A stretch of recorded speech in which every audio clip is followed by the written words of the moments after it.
Hello नमस्कार दोस्तों।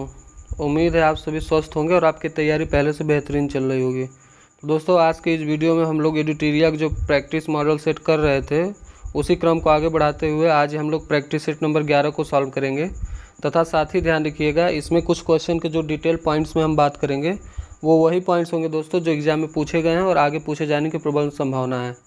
तथा साथ ही एक जानकारी आप और ध्यान रखिए, बहुत ही जल्द दोस्तों जो इस बीपीएससी बिहार प्राथमिक शिक्षक भर्ती की न्यू एडिशन की जो भी प्रैक्टिस बुक आई होगी 5 ऑप्शन वाली, उसको बहुत ही जल्द हम लोग साथ मिलकर सॉल्व करेंगे। तो आइए दोस्तों समय का ध्यान रखते हुए साथ मिलकर इस 2 घंटे की पेपर को जो है 40 मिनट में करने का प्रयास करते हैं। चलिए दोस्तों इसी क्रम को आगे बढ़ाते हुए आज का ये जो पहला क्वेश्चन है प्रैक्टिस सेट नंबर 11 का, वो ये है कि करनाल का युद्ध किसके बीच लड़ा गया था। तो दोस्तों जो इसका सही उत्तर वो नादिर शाह और मोहम्मद शाह, इनके बीच ये करनाल का युद्ध जो है लड़ा गया था। चलिए नेक्स्ट करा, दिल्ली सल्तनत के किस शासक द्वारा दुधारू पशुओं पर चराई कर लगाया गया था। दोस्तों ये अलाउद्दीन खिलजी था जिसने ऐसा काम किया था। चलिए नेक्स्ट क्वेश्चन है कि आनंद मठ में किस विद्रोह का वर्णन मिलता है। तो दोस्तों ये आनंद मठ जो है इसमें सन्यासी विद्रोह का वर्णन मिलता है। साथ ही साथ ध्यान रखिएगा साथ ही में कि ये आनंद मठ को बंकिम चंद्र चटर्जी जी ने लिखा था। चलिए नेक्स्ट क्वेश्चन है कि सत्यशोधक समाज की स्थापना कब हुई थी। दोस्तों ये समाज की जो स्थापना हुई 1873 में हुई थी। तथा साथ ध्यान दीजिएगा जो इसकी स्थापना हो ज्योतिबा फूले जी ने की थी, जिनकी प्रसिद्ध पुस्तक आपको पता होगा, उनकी जो प्रसिद्ध पुस्तक है वो है गुलामगिरी। तथा साथ ही अगर आपसे पूछा जाए कि इसकी स्थापना कौन सी डेट की हुई थी तो आप याद रखिएगा 24 सितंबर 1873। नेक्स्ट क्वेश्चन है कि कांग्रेस का इतिहास दोस्तों किसने लिखा था। तो जो कांग्रेस का इतिहास है वो लिखा था पटाभी सीतारमैया जी ने। क्वेश्चन नंबर 6 ध्यान रखिए, कह रहा है प्रसिद्ध ज्यूरी एक्ट को किस वर्ष पारित किया गया। वो समय दोस्तों 1826 का था जब ज्यूरी एक्ट को पारित किया गया था। आइए आगे बढ़ते हैं। आज का जो अगला क्वेश्चन वो है कि 7वें नंबर की राजा रणजीत सिंह को राजा की उपाधि किसने दी थी। दोस्तों जमान शाह नाम के एक व्यक्ति ने इनको जो है राजा की उपाधि दी थी रणजीत सिंह को। क्वेश्चन नंबर 8 देखिएगा, कह रहा है किसने कांग्रेस के प्रचार को निष्फल करने और लोगों को कांग्रेस से दूर रखने के लिए संयुक्त भारतीय राज्य भक्त की स्थापना की थी। सर सैयद अहमद खां द्वारा दोस्तों ये काम किया गया था। नेक्स्ट क्वेश्चन देखिएगा, कह रहा है इनाम कमीशन की स्थापना किसके शासन में किया गया था। दोस्तों ये लॉर्ड डलहौजी व्यपगत की नीति जिसने लगाई थी, इन्हीं के समय में इनाम कमीशन की जो है स्थापना की गई थी। चलिए आज का जो अगला क्वेश्चन है क्वेश्चन नंबर 10, ये कह रहा है दोस्तों कि कांग्रेस के किस अधिवेशन में पूर्ण स्वराज का लक्ष्य निर्धारित किया गया था। दोस्तों ये अधिवेशन था लाहौर का अधिवेशन जो 1929 में हुआ था। तथा साथ ही ध्यान रखिएगा इसकी अध्यक्षता पंडित जवाहरलाल नेहरू जी ने की थी। और एक क्वेश्चन ये है कि पूछा जाता है कि पहली बार जो है स्वतंत्रता दिवस मनाने की घोषणा जो की गई थी वो कौन से डेट को की गई थी। दोस्तों वो था 26 जनवरी। 26 जनवरी का ये 1930 का डेट याद रखिएगा जब पहली बार बनाने की घोषणा की गई थी। नेक्स्ट क्वेश्चन है किस गवर्नर जनरल पर महाभियोग का मुकदमा चलाया गया था। दोस्तों ये वारेन हेस्टिंग्स है जिनके ऊपर महाभियोग का मुकदमा चलाया गया था। चलिए आए क्वेश्चन नंबर 12 को हम लोग देखते हैं। क्वेश्चन नंबर 12 कह रहा है दोस्तों कि आईएलओ के प्रथम अधिवेशन 1919 में भारत का जो प्रतिनिधित्व वो किसने किया था। ये एन एम जोशी ने दोस्तों किया था इसका प्रतिनिधित्व। अगला है भारतीय ट्रेड यूनियन कांग्रेस के प्रथम अध्यक्ष कौन थे। ये बात भारतीय ट्रेड यूनियन की कर रही है, इसका आप जरूर ध्यान रखिएगा। इसके जो पहले अध्यक्ष थे वो थे लाला लाजपत राय। तथा लाला लाजपत राय के बारे में आप याद रखिएगा, यही वो नेता थे जो साइमन कमीशन का जब इन्होंने विरोध के चक्कर में एक धरना प्रदर्शन दे रहे तो लाठियों से लगने से इनकी मृत्यु हो गई थी। आपको याद होगा साइमन कमीशन जो 1927 में बना था, 1928 में भारत में आया था। चलिए दोस्तों नेक्स्ट क्वेश्चन देखते हैं। क्वेश्चन नंबर 14 देखिएगा, कह रहा सर्वप्रथम किस वर्ष भारत में सिविल सेवा परीक्षा का आयोजन किया गया था। ये समय दोस्तों 1922 का था। इस साथ ही ध्यान रखिएगा इसी वर्ष में चौरी चौरा का जो है वो घटना भी हुआ था। साथ ही क्वेश्चन पूछता है कि पहले व्यक्ति का नाम बताइए जिसने सिविल सेवा की परीक्षा जो है वो पास की थी। तो दोस्तों रविंद्रनाथ टैगोर जी के भाई जी जिनका नाम था सत्येंद्र नाथ टैगोर, उन्होंने यह परीक्षा पहली बार जो है पास की थी। चलिए क्वेश्चन नंबर 15 देखिएगा, कह रहा ब्रिटिश संसद में भारतीय स्वतंत्रता विधेयक को कब प्रस्तुत किया गया था। दोस्तों वो 4 जुलाई 1947 का समय था जब ब्रिटिश के संसद में स्वतंत्रता विधेयक को प्रस्तुत किया था। तथा साथ ही याद रखिएगा ये जो है इटली द्वारा किया गया था। और जब एक डेट पूछता है दोस्तों 18 जुलाई 1947 की, 18 जुलाई 1947 की, आप बताइए इस डेट को क्या हुआ था। तो दोस्तों ये वही समय था जब इसको स्वीकार किया गया था तथा जिसके फलस्वरूप ही हमारा जो भारत देश है 15 अगस्त 1947 को स्वतंत्र घोषित किया गया था। तो याद रखिएगा 18 जुलाई 1947। दोस्तों इसमें पारित आयोजन पूछा वो हुआ था आपका ये क्या कहते हैं 1922 में, लेकिन इसका जो एक्सेप्ट था वो 1947 में किया गया था, ध्यान रखिएगा। 4 जुलाई 1947 को इसको दोस्तों प्रस्तुत किया गया था तथा साथ ही में इसको जो स्वीकार है वो 18 जुलाई 1947 को किया गया था। चलिए नेक्स्ट बढ़ते हैं।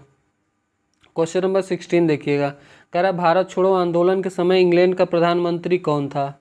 दोस्तों भारत छोड़ो आंदोलन के समय जो इंग्लैंड के प्रधानमंत्री थे वो विंस्टन चर्चिल जी थे। तथा साथ ही क्वेश्चन पूछता है, ये तो दोस्तों भारत छोड़ो आंदोलन 1942 में हुआ था, साथ ही पूछा जब भारत के स्वतंत्रता दिवस 15 अगस्त 1947 के समय जो है भारत के उस समय जो है क्या कहते हैं इंग्लैंड के प्रधानमंत्री कौन थे। तो इसका आंसर दोस्तों आपको देना है। चलिए क्वेश्चन नंबर नेक्स्ट देखिएगा। नेक्स्ट है तो उस समय, अच्छा चलिए आपको बता देते, ये जो क्लीमेंट एटली है यही थे ये जो है स्वतंत्रता के समय जो है इंग्लैंड के प्रधानमंत्री थे। क्वेश्चन नंबर 17 देखिए, कह रहा है कि क्रिप्स मिशन को निम्नलिखित में से किसने उत्तर दिनांकित चेक यानी पोस्ट डेटेड चेक कहा था। दोस्तों ये महात्मा गांधी जी ने कहा था। चलिए क्वेश्चन नंबर 18 देखिए, कह रहा मुस्लिम लीग ने किस वर्ष मुक्ति दिवस मनाया था। दोस्तों ये जो मुस्लिम लीग है इसने जो मुक्ति दिवस मनाया था। दोस्तों मुस्लिम लीग की बात करें जिसकी स्थापना 1906 में हुई थी तथा साथ ही याद रखिएगा 1939 का वो समय था जब मुक्ति दिवस मनाया गया था। नेक्स्ट क्वेश्चन कह रहा है अखिल भारतीय मुस्लिम लीग के किस अधिवेशन में बकरीद के अवसर पर गोवध निषिद्ध का प्रस्ताव पारित किया गया था। दोस्तों ये 1919 का अमृतसर का, ये इसका आंसर होगा। 20 नंबर देखिए, कह रहा है निम्नलिखित में से घटनाक्रम को कालक्रम के अनुसार आरोही क्रम में व्यवस्थित करना है। कह रहा सी राजगोपालचारी योजना, वेवेल योजना, माउंटबेटन योजना, कैबिनेट मिशन। दोस्तों कैबिनेट मिशन आपको याद होगा 1946 में आया था तथा माउंटबेटन जब योजना आपको पूछेगा तो ये 1947 में आया था। अब बात करते हैं वेवेल योजना। दोस्तों ये जो वेवेल योजना है ये 1945 में आया था तथा राजगोपाली योजना 1944 में आया था।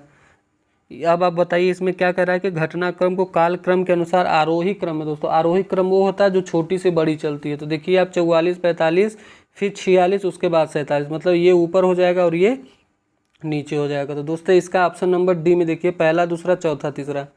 चलिए हम लोग नेक्स्ट क्वेश्चन की ओर बढ़ते हैं। क्वेश्चन नंबर 21 ये कह रहा है दोस्तों कि मैडम कामा यानी भिकाजी कामा ने 1907 में प्रथम तिरंगा ध्वज जो है वो कहाँ फहराया था। ये दोस्तों स्टुटगार्ट, याद रखिएगा स्टुटगार्ट में इन्होंने फहराया था। साथ ही याद रखिएगा ये दोस्तों जर्मनी का एक शहर है स्टुटगार्ट। नेक्स्ट क्वेश्चन कह रहा है निम्न में से किस हड़प्पाकालीन स्थल से टेराकोटा का हल, टेराकोटा दोस्तों मिट्टी के बर्तन को कहा जाता है, यानी मिट्टी का हल कह रहा है कहाँ प्राप्त हुआ था। ये दोस्तों बनावली नामक स्थल बनावली में प्राप्त हुआ था।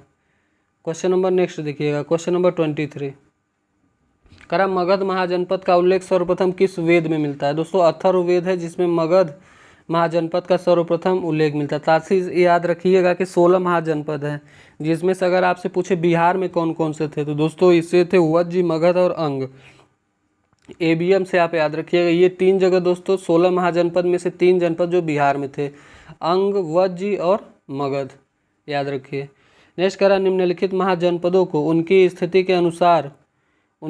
के अनुसार पूरब से दोस्तों पश्चिम की ओर व्यवस्थित करे। तो ये दोस्तों पूरब से पश्चिम अंग, मगध, कौशल और मत्स्य है। क्वेश्चन नंबर 25 देखिएगा। कह रहा भारत में प्रथम साम्राज्य की स्थापना निम्नलिखित में से किस शासक के द्वारा की गई थी। दोस्तों चंद्रगुप्त मौर्य, इसने भारत में प्रथम जो है साम्राज्य की स्थापना की थी। चलिए अगला क्या है कि सोने के सिक्के जारी करने वाला पहला गुप्त राजा। दोस्तों गुप्त युग की बात करें तो उसकी शासकीय भाषा पूछ लेता जो कि संस्कृत ही, आप याद रखिएगा। कह रहा सोने के सिक्के जारी करने वाला पहला गुप्त राजा कौन था, तो दोस्तों वो चंद्रगुप्त प्रथम था जिसने सोने के सिक्के जो है जारी किए थे। क्वेश्चन नंबर देखिएगा दोस्तों 27 ये कह रहा है हर्षवर्धन प्रशासन के संबंध में गलत कथन का जो है चयन कीजिए। इसमें जो गलत कथन होगा दोस्तों सी होगा। कह रहा सती प्रथा प्रचलित नहीं थी। सती प्रथा दोस्तों इस समय में बहुत ज़्यादा प्रचलित थी। साथ ही ये तीनों कथन देखिए कि उसके साम्राज्य में कोई गुलामी नहीं थी, कह रहा गलत कथन, उसकी राजधानी जो है कन्नौज थी। ये दोनों सही है दोस्तों, यही इसका आंसर जो है वो गलत होगा। साथ ही आप याद रखिएगा उस समय दोस्तों सती प्रथा बहुत ही ज़्यादा प्रचलित थी तथा साथ ही में याद रखिए कि ये जो हर्षवर्धन के बारे में अगर आप बात करेंगे तो हर्षवर्धन पहले दोस्तों शिव का उपासक था, तथा बाद में ये जो है बौद्ध धर्म को स्वीकार कर लिया था। और साथ ही साथ पूछता है कि इलाहाबाद में हर 5 वर्ष में दोस्तों कौन धार्मिक समारोह करवाता था। तो इलाहाबाद में हर 5 वर्ष में हर्षवर्धन ही जो है धार्मिक समारोह कराता था। क्वेश्चन नंबर 28 देखिए, करा सूची 1 को सूची 2 से सुमेलित करना है। मेगास्थनीज, फायान, वेंसाक, डायनोसियस। दोस्तों ये वो पूछ रहा है कि किसके समय में कौन आया था। तो यार आपको इसमें से मेगास्थनीज आपको याद होगा जो कि चंद्रगुप्त मौर्य के समय में आया था। अब बात करें फायान की, दोस्तों फायान आया था चंद्रगुप्त द्वितीय में। मेगास्थनीज मौर्य चंद्रगुप्त मौर्य से आया था, फायान चंद्रगुप्त द्वितीय। तथा वेन सांग के बारे में पूछ रहा है दोस्तों, ह से वेन और ह से हर्षवर्धन, आप याद रखिए। और डायनोसियस दोस्तों अशोक के काल में आया था। जो इसका सही आंसर वो होगा 4321, यानी ऑप्शन नंबर बी। चलिए नेक्स्ट क्वेश्चन देखिए 29, कह रहा सिकंदर के द्वारा भारत विजय का अभियान किस वर्ष दोस्तों किया गया था। ये 326 ईस्वी पूर्व का समय था जब सिकंदर द्वारा ये किया गया। तथा साथ ही याद रखिएगा एक पॉइंट कि जो मेगास्थनीज था दोस्तों वो सेल्यूकस निकेटर का दूत बनकर जो है चंद्रगुप्त मौर्य के दरबार में आया था। और साथ ही पूछता है सिकंदर की मृत्यु कहाँ हुई थी। दोस्तों ये बेबीलोन में सिकंदर की मृत्यु हुई थी। चलिए नेक्स्ट क्वेश्चन देखिए 30 नंबर, ये कह रहा है कि सूर्य सिद्धांत किसने लिखा है। तो दोस्तों ये जो आर्यभट्ट थे जिन्होंने शून्य की खोज की थी, इन्होंने सूर्य सिद्धांत को जो है लिखा है। तथा साथ ही याद रखिए ये गुप्त काल के गणित और ज्योतिष के क्षेत्र में इनकी उपलब्धियां दोस्तों अद्वितीय हैं, इसी के लिए ये जाने जाते हैं। तथा साथ ही इनकी एक रचना आर्यभट्टियम भी है जो आपने याद रखिएगा। आर्यभट्टियम और सूर्य सिद्धांत दोनों जो है आर्यभट्ट द्वारा लिखी गई हैं। चलिए दोस्तों नेक्स्ट इसमें ऑप्शन में आप देखिएगा एक बराहमिहिर का ऑप्शन है। ये जो दोस्तों पंच सिद्धांतिका नामक आपने एक सुना होगा, पंच सिद्धांतिका और बृहद संहिता, ये दोनों बराहमिहिर ने लिखा है, पंच सिद्धांतिका और बृहद संहिता। चलिए क्वेश्चन नंबर 31 की ओर हम लोग बढ़ते हैं। 31 नंबर देखिएगा, कह रहा विश्व विरासत संधि पर भारत ने किस वर्ष हस्ताक्षर किया था। दोस्तों 1976 का वो समय था। आइए नेक्स्ट कह रहा है भारत का पहला परमाणु रिएक्टर निम्नलिखित में से कौन सा है। दोस्तों अप्सरा के बारे में आपने सुना होगा, ये भारत का पहला परमाणु रिएक्टर है जो कि मुंबई महाराष्ट्र में। साथ ही ऑप्शन में है काकरापारा, रावतभाटा, रोहिणी। इसके बारे में थोड़ी जानकारी लेते हैं। जब दोस्तों आपसे काकरापारा पूछा जाएगा तो याद रखिएगा ये गुजरात में है, तथा रावतभाटा जो है वो राजस्थान में है। साथ ही आप एक कैगा याद रखिएगा, कैगा जो कि कर्नाटक में है, तथा कलपक्कम और कूडनकुलम ये दोनों दोस्तों तमिलनाडु का परमाणु विद्युत संयंत्र है। क्वेश्चन नंबर 33 देखिए, कह रहा अंतर्राष्ट्रीय श्रम संगठन का मुख्यालय कहाँ स्थित है। दोस्तों ये जिनेवा शहर है, स्विट्जरलैंड का जिनेवा, जहाँ पे अंतर्राष्ट्रीय श्रम संगठन का मुख्यालय है। तथा साथ ही आप याद रखिएगा ILO यानी श्रम संगठन प्लस WHO के साथ ही दोस्तों WTO भी आप याद रखिएगा। ये तीनों का मुख्यालय जो है वो जिनेवा में है। चलिए क्वेश्चन नंबर 34 देखते हैं।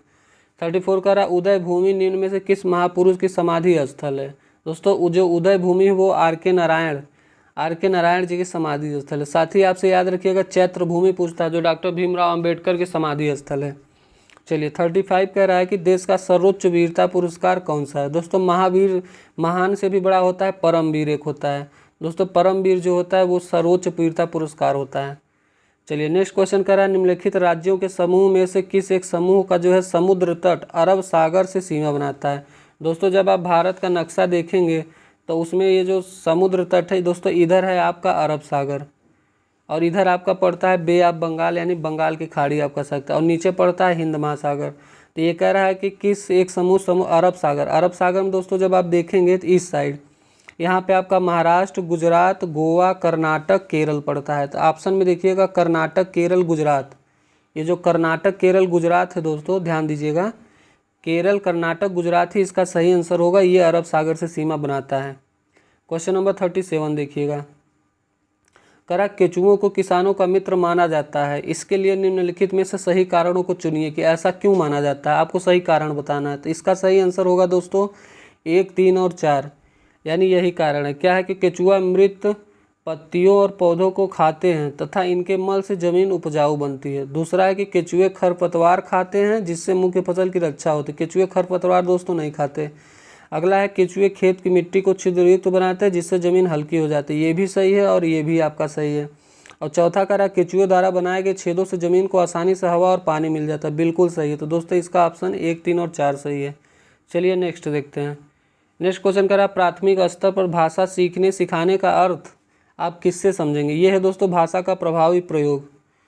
अगला क्वेश्चन कह रहा है कि कहानियाँ बच्चों के भाषा विकास के किस पक्ष को सर्वाधिक प्रभावित करती हैं। दोस्तों कहानियों के द्वारा कल्पनाशीलता में सृजनात्मकता में वृद्धि होती है। चलिए क्वेश्चन नंबर 40 देखिए, करा अक्टूबर 2022 में डेनमार्क के फाउंडेशन फॉर एनवायरमेंट एजुकेशन द्वारा भारत के किस राज्य या केंद्र शासित प्रदेश के 2 समुद्री तटों को ब्लू फ्लैग का प्रमाणन प्रदान किया गया था। दोस्तों ये लक्षद्वीप की बात कर रहा है, लक्षद्वीप में ऐसा कार्य किया गया था। क्वेश्चन नंबर 41 देखिए, करा हाल ही में प्रधानमंत्री नरेंद्र मोदी ने भारत के किस शहर में महाकाल लोक गलियारा परियोजना के पहले चरण का उद्घाटन किया है। दोस्तों ये उज्जैन, याद रखिएगा उज्जैन में महाकाल, आपने बहुत ही शॉर्ट वीडियो में इसकी जो है देखा होगा।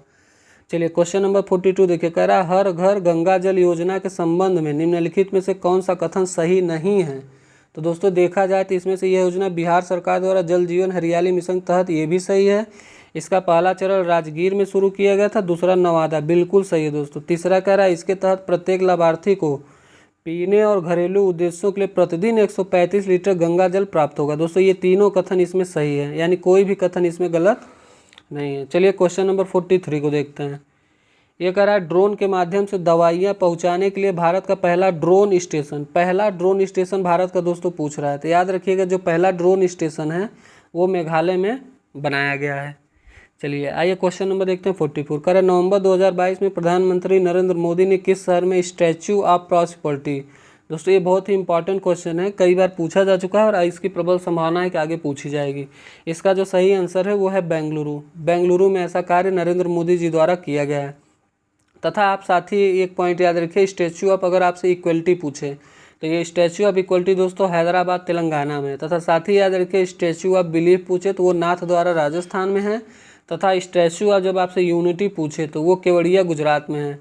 ये क्वेश्चन सुपर टेट में पूछा भी जा चुका है। स्टैच्यू ऑफ यूनिटी जो 182 मीटर सरदार वल्लभ भाई पटेल जी के केवड़िया गुजरात में बनाया गया है।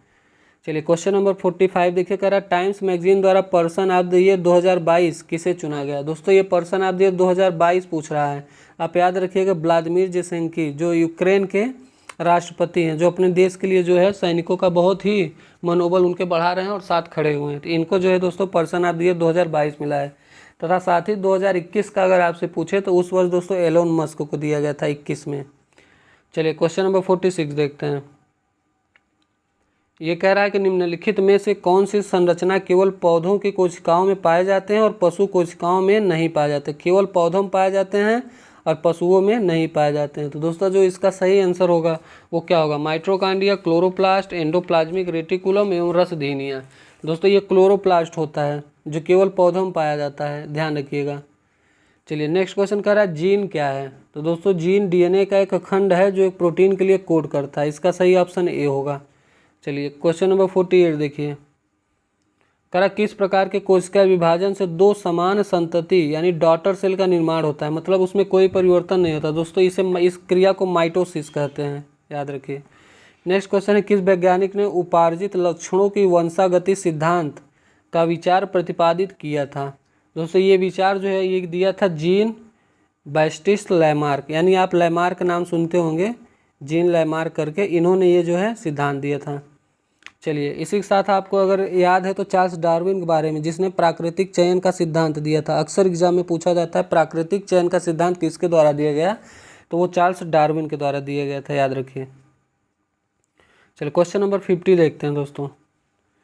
ये जो क्वेश्चन नंबर 50 ये कह रहा है कि कड़वाहट के लिए मानव जीव का संवेदनशील क्षेत्र है वो कौन सा संवेदनशील क्षेत्र होता है। ये दोस्तों जो पीछे का भाग होता है वो कड़वा के लिए होता है। अगला है कि वो एक स्वस्थ वयस्क मनुष्य में रक्त का कुल मात्रा कितना होता है। दोस्तों ये 5 से 6 लीटर मात्रा स्वस्थ जो है होता है। तथा इसका रक्त का पीएच मान अगर पूछता है तो आप 7.4 याद रखिएगा। चलिए नेक्स्ट क्वेश्चन है महिला सेक्स हार्मोन क्या है। दोस्तों जो महिला सेक्स हार्मोन है वो एस्ट्रोजन है। तथा साथ ही याद रखिएगा अगर आपसे पुरुष का पूछे तो आप प्रोजेस्टेरॉन सुने होंगे। ये पुरुषों का जो है प्रोजेस्टेरॉन होता है। क्वेश्चन नंबर 53 देखिए। 53 में कह रहा है कि प्रोकैरियोटिक कोशिकाओं की साइटोप्लाज्मिक झिल्ली किससे बनी होती है। तो दोस्तों ये फास्फोलिपिड्स से बनी होती है, फास्फोलिपिड्स से। चलिए 53 नंबर क्वेश्चन छूट रहा है उसको ध्यान से देखेंगे। कह रहा है टाइफाइड तथा कालरा विशिष्ट उदाहरण है। दोस्तों ये जलजन्य रोगों के उदाहरण है, जल के द्वारा ये मुख्यतः होते हैं। क्वेश्चन नंबर 55 देखिए, कह रहा है एसआई प्रणाली में मूल इकाई और व्युत्पन्न इकाई के बीच क्या अंतर है। दोस्तों ये जो अंतर होता है, मूलर इकाइयाँ माप की मूलभूत इकाइयाँ हैं, जबकि जो व्युत्पन्न इकाइयाँ हैं वो मूलर इकाइयों के संयोजन से बनी, यानी उनको उत्पन्न किया गया है। चलिए अगला है कि विद्युत चुम्बकीय तरंगों का वेग होता है। दोस्तों ये जो विद्युत चुम्बकीय तरंगों का वेग होता है वो प्रकाश के वेग के बराबर होता है, अर्थात 3 × 10⁸ मीटर पर सेकेंड होता है। चलिए क्वेश्चन नंबर 57 देखिएगा, कह रहा निम्नलिखित में से कौन सा नियम बताता है कि एक वस्तु स्थिर अवस्था में ही रहेगी और गतिमान वस्तु एक स्थिर वेग के साथ गति में जारी रहेगी जब तक कि असंतुलित बल द्वारा कार्य नहीं किया जाता है। दोस्तों ये जो है ये आपका न्यूटन का पहला नियम है, याद रखिए, जिसे जो है जड़त्व के नियम के रूप में भी जाना जाता है। चलिए क्वेश्चन नंबर 58 देखिए, कह रहा घर्षण के संबंध में निम्नलिखित में से कौन सा कथन सत्य है। दोस्तों इसमें जो घर्षण सदैव वस्तु की गति का जो है विरोध करता है। क्वेश्चन नंबर 59 देखिए, कह रहा किसी बंद पात्र में गैस है तो गैस में तापमान और दबाव के बीच क्या संबंध होगा। दोस्तों जैसे जैसे तापमान बढ़ता है वैसे वैसे दबाव भी बढ़ता जाएगा, याद रखिए। क्वेश्चन नंबर 60 देखिए, कह रहा दृश्य प्रकाश विजिबल लाइट के किस रंग की जो तरंग दैर्घ्य है वो सबसे कम होती है। दोस्तों इससे याद करने के लिए आप विबग्योर याद रखिएगा, ध्यान दीजिएगा। विबग्योर ये जो है प्रकाश के 7 रंग है दोस्तों, ये यहाँ से रेड है और यहाँ से वायलेट बैगनी है। अगर आपसे पूछे तरंग दैर्घ्य सबसे कम तो दोस्तों ये वायलेट बैगनी का होता है और सबसे ज़्यादा जो है वो रेड का होता है। इसी वजह से रेड लाइट में रेड का यूज किया जाता है, जिसका विचलन जो है सबसे कम होता है तथा इसका विचलन सबसे ज़्यादा होता है। इस क्वेश्चन में कहा गया है कि दृश्य प्रकाश की किस रंग की तरंग दैर्घ्य सबसे कम है। तो दोस्तों इसका सही आंसर होगा डी, यानी बैगनी। चलिए क्वेश्चन नंबर 61 की तरफ चलते हैं। 61 कह रहा है कि किसी वस्तु का आकार उसके द्वारा उत्पन्न ध्वनि को कैसे प्रभावित करता है। दोस्तों इसका सही आंसर होगा कि किसी वस्तु का आकार उसके द्वारा उत्पन्न ध्वनि की आवृत्ति और आयाम को प्रभावित कर सकता है। नेक्स्ट देखिएगा, नेक्स्ट कह रहा है कि जब विद्युत ऊर्जा को ऊष्मा ऊर्जा में परिवर्तित किया जाता है तो ऊष्मागतिकी का कौन सा नियम लागू होता है। दोस्तों ये ऊष्मागतिकी का पहला नियम है, ध्यान दीजिए। नेक्स्ट है आयोडीकृत लवण में क्या रहता है। जो आयोडीकृत लवण होता है दोस्तों उसमें पोटेशियम आयोडाइड होता है, ध्यान दीजिएगा, पोटेशियम आयोडाइड। चलिए क्वेश्चन नंबर 64 देखिए, करा निम्नलिखित में से कौन सा कण उदासीन प्रकृति का जो है होता है। तो दोस्तों इलेक्ट्रॉन प्रोटॉन न्यूट्रॉन। दोस्तों न्यूट्रॉन जो होता है वो उदासीन होता है। अगला है सबसे अधिक क्रियाशील धातु कौन सी है, सोडियम कैल्शियम पोटेशियम या फिर आयरन। जब दोस्तों सबसे अधिक पूछे तो आप याद रखिएगा ये पोटेशियम होता है, तथा साथ ही याद रखिएगा कि जो क्रियाशील धातुएं हैं वो आपका कैल्शियम, आप अगर सबसे ज़्यादा पूछे तो दोस्तों पोटेशियम है। लेकिन अगर आपसे कुछ ऑप्शन दे देता है 3 4 5 तो आप याद रखिएगा पूछे इनमें से कौन कौन क्रियाशील धातुएं हैं। तो दोस्तों आप पोटेशियम, सोडियम, कैल्शियम, मैग्नीशियम ये 4 जरूर याद रखिएगा, पोटेशियम, सोडियम, कैल्शियम और मैग्नीशियम। दोस्तों ये जरूर याद रखिए। क्वेश्चन नंबर 66 देखिए, कह रहा है इलेक्ट्रॉन का निम्नलिखित में से कौन रूप जो है एंटी पार्टिकल होता है। तो ये पॉजिट्रॉन होता है दोस्तों, जो इलेक्ट्रॉन का जो है एंटी पार्टिकल होता है। अगला है कि रेडियो एक्टिव तत्व से बाहर निकले वाली बीटा किरणों की जो प्रकृति होती है वो कैसी होती है। दोस्तों एक केंद्रक द्वारा उत्सर्जित आवेशित कण होती है, याद रखिए। चलिए नेक्स्ट क्वेश्चन देखते हैं। नेक्स्ट है निम्नलिखित में से कौन सा कैल्शियम का अयस्क है। तो दोस्तों ये जो फ्लोरास्पर आप देख रहे हैं ये कैल्शियम का अयस्क होता है। तथा आपने एक सुना होगा कि डोलोमाइट के बारे में, तो ध्यान दीजिएगा डोलोमाइट। अगला है सिरके में कौन सा अम्ल मौजूद होता है। दोस्तों एग्जाम के प्रेशर में अक्सर इस क्वेश्चन में हम लोग गलती कर देते हैं, एक जो है साइट्रिक अम्ल और एक एसिटिक अम्ल, इन दोनों में ज़रूर कन्फ्यूजन होता है। तो आप याद रखिएगा अगर आपसे सिरके में पूछता है तो सिरके में दोस्तों एसिटिक अम्ल होता है, इसका सही आंसर ये होगा। तथा साथ ही कुछ चीज़ों के कुछ हम बात करेंगे अम्लों की जो आप ध्यान रखिए। अगर आपसे टार्टरिक अम्ल पूछता है, टार्टरिक अम्ल, तो आप याद रखिएगा इमली, अंगूर, अनार और आम में टार्टरिक अम्ल पाया जाता है। साथ ही अगर आपसे एसिटिक पूछता है तो आप सिरका याद रखिएगा। जब आपसे फार्मिक पूछता है तो आप चींटी का डंक याद रखिएगा। तथा साथ ही जब आपसे साइट्रिक पूछता है तो दोस्तों वो नींबू याद रखिएगा, साइट्रिक नींबू। तथा लैक्टिक एसिड दही के बारे में आप जानते होंगे। चलिए क्वेश्चन नंबर 70 देखते हैं।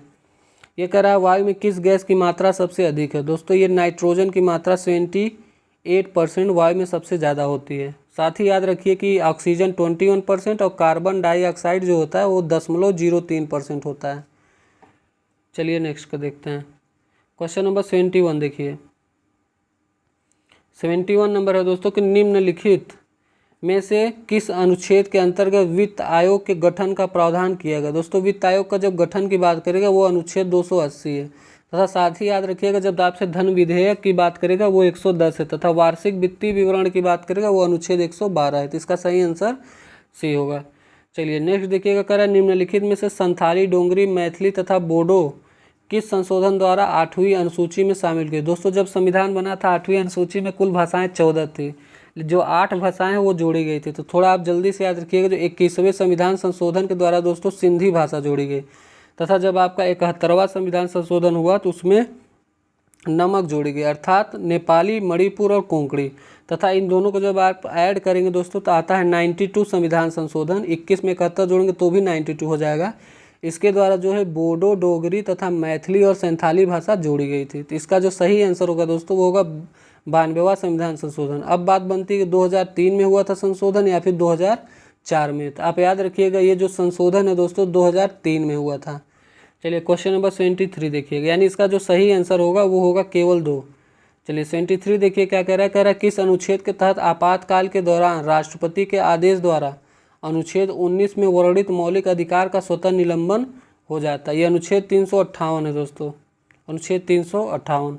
नेक्स्ट देखिए कह रहा मौलिक अधिकार के उल्लंघन होने पर इसकी सुनवाई करने की शक्ति जो है वो किसे प्राप्त है। दोस्तों ये हाई कोर्ट और सुप्रीम कोर्ट को प्राप्त है अगर मौलिक अधिकारों का हनन होता है। तो क्वेश्चन नंबर 25 देखिए कह रहा है निम्नलिखित में से किसकी नियुक्ति राज्यपाल द्वारा की जाती है, लेकिन उसे हटाने का जो अधिकार है वो राष्ट्रपति को है। दोस्तों ये जो है राज्य लोक सेवा आयोग के अध्यक्ष होते हैं, जिनकी नियुक्ति राज्यपाल कर सकता है लेकिन उसे हटा राष्ट्रपति ही सकता है। चलिए क्वेश्चन नंबर नेक्स्ट देखिए, इनमें से कौन लोकसभा और राज्यसभा की संयुक्त बैठक बुला सकता है। दोस्तों ये राष्ट्रपति है जो संयुक्त बैठक बुलाता है, तथा साथ ही आप याद रखिएगा संयुक्त बैठक को अनुच्छेद 108 में रखा गया है, तथा इस जो है पद्धति को ऑस्ट्रेलिया से लिया गया था। समवर्ती सूची और संयुक्त बैठक दोनों ऑस्ट्रेलिया के संविधान से लिया गया था। चलिए क्वेश्चन नंबर 27 देखिए, कह रहा पंचायती राज व्यवस्था को लाने का मूल उद्देश्य जो है वो क्या था। दोस्तों ये था मात्र सत्ता का विकेंद्रीकरण, सत्ता का ये केंद्रीकरण विकेंद्रीकरण, ध्यान दीजिएगा सत्ता का ये विकेंद्रीकरण है न कि केंद्रीकरण। चलिए नेक्स्ट देखिए कह रहा 92वां संविधान संशोधन अधिनियम 2003 के द्वारा संविधान की 8वीं अनुसूची में कौन सी भाषा नहीं जोड़ी गई थी। याद रखिएगा बोडो, डोगरी, मैथिली, संथाली जोड़ी गई थी, यानी ये जो नेपाली है ये आपका 71वां संविधान संशोधन द्वारा जोड़ा गया था, यही इसका सही आंसर है। चलिए 29 देखते हैं दोस्तों, कह रहा निम्न में से कौन से ऐसे प्रधानमंत्री रहे हैं जो पद ग्रहण करते समय संसद के किसी भी सदन के सदस्य नहीं रहे। याद रखिएगा ये क्वेश्चन बहुत ही इंपॉर्टेंट है। ये थे दोस्तों PV नरसिम्हा राव, याद रखिए। चलिए 80 नंबर देखिएगा क्या कह रहा है, ये कह रहा है मौलिक अधिकार और राज्य के नीति निर्देशक सिद्धांत की भिन्नता के संबंध में कौन सा कथन वो गलत है। दोस्तों पहला है नीति निर्देशक सिद्धांत प्रवर्तनीय नहीं है जबकि मौलिक अधिकार प्रवर्तनीय है, सही है। अगला है मौलिक अधिकार राजनीतिक लोकतंत्र को सुनिश्चित करता है जबकि नीति निर्देशक सिद्धांत सामाजिक और आर्थिक लोकतंत्र को, ये भी सही है। तथा साथ ही याद रखिए 2 सही हो गया तो तीसरा अपने आप में सही होगा, दोनों ये तीनों सही है, इसमें से कोई भी ऑप्शन गलत नहीं है। चलिए क्वेश्चन नंबर 81 देखिए, करा क्षेत्रीय ग्रामीण बैंक की स्थापना कब की गई थी। दोस्तों इस बैंक की स्थापना 2 अक्टूबर 1975 को की गई थी। 82 देखिए, 82 कह रहा है बिहार की कुल आबादी लगभग 55% पूर्ण गरीबी में जीवित है, इसका कारण क्या है, यानी क्योंकि का मतलब इसका कारण क्या हो सकता है। तो दोस्तों जो इसका कारण है वो आप याद रखिएगा, बिहार में मौजूदा और संभावित दोनों तरह के प्राकृतिक संसाधनों की कमी है, बिल्कुल सही है। तथा बिहार में सबसे अधिक प्रजनन दर है, ये भी सही है। ये दोनों इसके मुख्य कारण है, याद रखिएगा। इसका जो सही आंसर होगा वो होगा ए। तथा कह रहा है बिहार में बहुत प्रतिकूल कृषि, दोस्तों प्रतिकूल के बजाय अनुकूल है, इस वजह से ये नहीं होगा। चलिए अब क्वेश्चन नंबर 83 देखिएगा, कह रहा है दुर्गापुरा, भिलाई और राउरकेला के इस्पात संयंत्र निम्नलिखित में से किस पंचवर्षीय योजना के तहत स्थापित की गई। दोस्तों ये दूसरी पंचवर्षीय योजना के तहत स्थापित किए गए थे। इसमें एक एडिशनल पॉइंट ये है, आपसे बोकारो पूछता है, जो रूस की सहायता से दोस्तों वो तृतीय पंचवर्षीय योजना में की गई थी। साथ ही आपसे पूछ लेता है ये जो तीनों दोस्तों इस्पात संयंत्र है वो कौन सी देश की सहायता से हुए थे और ये कहाँ पे स्थित हैं। तो आप एक ट्रिक याद रखिएगा, ये ट्रिक है राजभीरू साथ ही दुबे, राजभीरू दुबे, अर्थात आप याद रखिएगा ये जो राउरकेला है दोस्तों वो जर्मनी की सहायता से, और ये जो आपका भी से हो जाएगा आपका भिलाई ये रूस की सहायता से, और आपका ये दू से हो जाएगा दुर्गापुरा जो ब्रिटेन की सहायता से किया गया था। तो राजवीरू दुबे वाली ट्रिक आप याद रखिए। क्वेश्चन नंबर 84 देखिएगा, कह रहा केंद्रीय बजट 2023 के अनुसार आज की तारीख में भारत में प्रति व्यक्ति आय कितनी है। तो दोस्तों ये 1.9 लगभग 2 लाख रुपए प्रति व्यक्ति आय है। चलिए नेक्स्ट कह रहा कौन सा केंद्रीय मंत्रालय MSE क्लस्टर विकास कार्यक्रम लागू करता है। तो दोस्तों ये MSME मंत्रालय करता है, MSME मंत्रालय द्वारा यह कार्य किया जाता है। 86 देखिएगा, 86 कह रहा भारत में जब अल नीनो का प्रभाव होता है तो निम्न में से कौन सी घटना होती है। दोस्तों भारत के दक्षिण पूर्व एशिया क्षेत्र में सूखे की स्थिति उत्पन्न हो जाती है, यही इसका सही ऑप्शन है। चलिए 87 देखिएगा, 87 कह रहा है कि निम्नलिखित राज्य और उस क्षेत्र से जुड़े जनजाति के मिलान असत्य हैं। मतलब ये आपका वो और उसके बारे में दिया गया कि ये इसी राज्य का है या फिर नहीं है, जनजाति के बारे में। दोस्तों आपने गारो खासी जयंतिया सुना होगा, जो तीनों मेघालय के, यानी ये सही आंसर है। अगला है कि भील कर्नाटक का है, टोड दोस्तों केरल का है। तो आपको बताना जो दोस्तों टोड है ये केरल का नहीं है, टोड जनजाति दोस्तों तमिलनाडु में पाई जाती है, यानी ये इसका सही आंसर होगा, जो कि गलत है। इसका तमिलनाडु तथा भील कर्नाटक में भी पाया जाता है दोस्तों, और गुजरात और मध्य प्रदेश में भी पाया जाता है, यानी ये भी सही है। जो गलत ऑप्शन है वो है भील, टोड दोस्तों तमिलनाडु में है। अगला देखिए कह रहा निम्नलिखित में से भारत के किस राज्य केंद्र शासित प्रदेश में जनजातीय समुदाय जो है नहीं पाया जाता है। दोस्तों हरियाणा में ये जो है नहीं पाया जाता है। चलिए 89 की ओर दोस्तों चलते हैं। जो 89 नंबर है वो कह रहा है, ध्यान से देखिएगा, 89 नंबर कह रहा है कि निम्नलिखित में से भारत में आने वाली सबसे पहली प्रजाति समूह वो कौन सी थी। दोस्तों ये निग्रो प्रजाति थी जो सबसे पहले आई थी। अगला है जनगणना 2021 के अनुसार भारत में जनजातियों का सही क्रम निम्न में से कौन सा है। तो दोस्तों ये भील, गोंड और संथाल, भील, गोंड और संथाल इसका सही क्रम है। 91 देखिए, करा बिहार राज्य के कुल कितने जिले पश्चिम बंगाल राज्य के साथ सीमा साझा करते हैं। दोस्तों ये जो राज्यों का है ये 3 सीमा साझा करते हैं। साथ ही आप याद रखिएगा किशनगंज, पूर्णिया और कटिहार, किशनगंज, पूर्णिया और कटिहार, ये आप याद रखिएगा, यही 3 जिले हैं जो साझा करते हैं। अगला है निम्नलिखित में से स्वर्णिम चतुर्भुज योजना। दोस्तों स्वर्णिम चतुर्भुज योजना के अंतर्गत किन 4 महानगरों को जोड़ा गया था। दोस्तों मुंबई, कोलकाता, चेन्नई और बंगलोर, मुंबई, कोलकाता, चेन्नई, बंगलोर, इसी को दोस्तों स्वर्णिम चतुर्भुज योजना के तहत जोड़ा गया था, याद रखिएगा, मुंबई, कोलकाता, चेन्नई, बंगलोर। 93 देखिए, कह रहा है वित्तीय वर्ष 2022-23 के दौरान भारत में राष्ट्रीय राजमार्ग की जो कुल लंबाई है निम्नलिखित में से क्या है। दोस्तों वो है 1,44,634 किलोमीटर, याद रखिए। नेक्स्ट है निम्नलिखित में से किस उद्योग में सर्वाधिक संख्या में महिलाएं कार्यरत होती हैं। दोस्तों ये जो चाय उद्योग होता है सबसे ज़्यादा महिलाएं इसी में कार्यरत हैं। चलिए नेक्स्ट 95 देखिए, कह रहा है निम्नलिखित में से कौन व्यक्ति स्टील मैन ऑफ इंडिया के रूप में जाने जाते हैं। दोस्तों जो स्टील मैन ऑफ इंडिया वो जमशेद जे ईरानी को कहा जाता है, ध्यान रखिएगा, टाटा जी को नहीं, जमशेद जे ईरानी, इन्हें स्टील मैन ऑफ इंडिया कहता है। तथा साथ ही याद रखिएगा भारत के लौह पुरुष दोस्तों सरदार वल्लभ भाई पटेल को कहा जाता है। तथा अगला देखिए, अगला है कि भारतीय इस्पात प्राधिकरण लिमिटेड यानी सेल की स्थापना पूछ रहा है, वो कब की गई थी। दोस्तों ये 1974 का समय था जब सेल की स्थापना की गई थी। चलिए नेक्स्ट देखिएगा 97 नंबर, 97 नंबर कह रहा है कि भारत का औसत, ध्यान दीजिएगा थोड़ा कटा है दोस्तों, कि भारत का औसत समुद्र तल का मापन निम्नलिखित में से किस स्थान से किया जाता है। दोस्तों ये पूछ रहा है कि वह कौन सा स्थान है। दोस्तों चेन्नई, याद रखिएगा, चेन्नई से ही जो भारत का औसत समुद्र तल से उसकी ऊंचाई मापी जाती है। तथा साथ ही याद रखिएगा भारत की जो समुद्र तल से औसत ऊंचाई है दोस्तों वो 160 मीटर है। ये क्वेश्चन इंपॉर्टेंट है और इसको ध्यान दीजिए। नेक्स्ट देखिए, कह रहा है भारत निम्नलिखित में से कितने देशों के साथ अपना स्थलीय सीमा, दोस्तों ये देशों के साथ कुल सीमा नहीं करा बल्कि अपना स्थलीय सीमा। दोस्तों तो वैसे देखा जाए तो टोटल जो है वो 9 देश जो है सीमा बनाते हैं, लेकिन अगर आपसे स्थलीय बात करें तो उसमें 7 देश हैं। दोस्तों आप बचपन में MBA वाली ट्रिक याद रखिएगा, बचपन में MBA, अर्थात आपको याद होगा कि जो 20 फॉर बांग्लादेश ये सबसे ज़्यादा सीमा साझा करता है और A फॉर अफगानिस्तान सबसे कम करता है। अगर आपसे ये 7 देश याद करने हैं तो आप इससे आसानी से याद कर सकते हैं दोस्तों, बांग्लादेश, चीन, पाकिस्तान, नेपाल, म्यांमार, भूटान, अफगानिस्तान। चलिए क्वेश्चन नंबर देखिएगा 99, कह रहा कृषि मंत्रालय के द्वारा भारत की कृषि जलवायु प्रदेशों को कितने प्रदेशों में विभाजित किया गया था। दोस्तों 15। ये क्वेश्चन 2-3 बार पूछा जा चुका है अभी तक जितने भी प्रैक्टिस सेट मैंने कराए हैं, इसमें 15 जो है ये 15 कृषि प्रदेशों में दोस्तों इसको बांटा गया है, याद ध्यान दीजिए। नेक्स्ट है निम्नलिखित में से थोरियम उत्पादन में भारत का सबसे अग्रणी क्षेत्र कौन सा है। दोस्तों आपको इसमें ध्यान ये देना होगा, एक थोरियम पूछता है और एक पूछा जाता है यूरेनियम, तो दोनों में थोड़ा सा कन्फ्यूजन होता है। लेकिन जब आपसे थोरियम पूछा जाएगा तो आप केरल याद रखिएगा कि केरल में सबसे ज़्यादा होता है दोस्तों। चलिए आइए अब हम लोग बात करेंगे दोस्तों मैथ और रीजनिंग के क्वेश्चन को, जिससे आपको हम आंसर बताएंगे, आप उसे खुद से ट्राई करिएगा तथा जो क्वेश्चन थोड़ा सा अटपटा होगा उसको हम हिंट दे देंगे, आप उससे उसको सॉल्व कर लीजिएगा। चलिए क्वेश्चन नंबर 101 देखिएगा। ये दोस्तों पाइप और टंकी का है, इसका आंसर 24 घंटे आएगा। ये बहुत सरल क्वेश्चन है, आप कर लेंगे। अगला है राम के वर्तमान आयु पुत्र के, ये दोस्तों एज का प्रश्न है, जो इसका सही आंसर होगा वो होगा 54 वर्ष, बाकी आप सॉल्व कीजिएगा। चलिए क्वेश्चन नंबर 103 देखिए। करा एक प्राकृतिक संख्या 18 से गुणा किया जाता है, दूसरी को 21 से किया जाता है, गुणनफलों को जोड़ दिया गया तो कौन सा संख्याओं का योग। ये भी सरल क्वेश्चन, आप इसको कर लेंगे। 2007 इसका सही आंसर है। अगला रीजनिंग का क्वेश्चन है कि देश राष्ट्रपति, तो राज्य में क्या, तो दोस्तों देश में राष्ट्रपति होते हैं, तो राज्य में आपके राज्यपाल होते हैं। चलिए 105 नंबर देखिए क्या कह रहा है। ये दोस्तों धनराशि पर इतनी दर, ये साधारण ब्याज का क्वेश्चन है, चक्रवृद्धि ब्याज का।